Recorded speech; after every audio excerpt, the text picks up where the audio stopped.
Օրինակ կգնա սկզբից Նիկոլ Փաշինյանի տիկինը, հետո Նիկոլ Փաշինյանը, որովհետև Եվրոպա որ գնան հայերը շատ են, անպայման այս իրենց գործողությունների վրեժը կլուծեն, Ամերիկա գնան հայերը շատ են վրեժը կլուծեն, Ռուսաստան գնան հայերը շատ են վրեժը կլուծեն,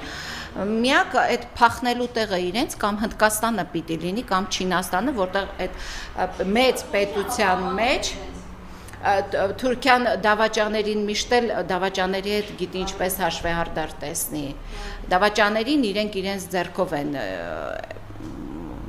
գործերը անում, մեծ երկիր է, չեն ճանաչի իրենց, չեն էլ իմանա ով են, ինչ են, չինացու պետքն էլ չի լինի, կգնան իրենց կապիտալը այնտեղ կտեղափոխեն, այնտեղ իրենց բիզնեսը կսկսեն, ես չեմ կարծում էլի, որ գնում են դե մինչև 26 թվական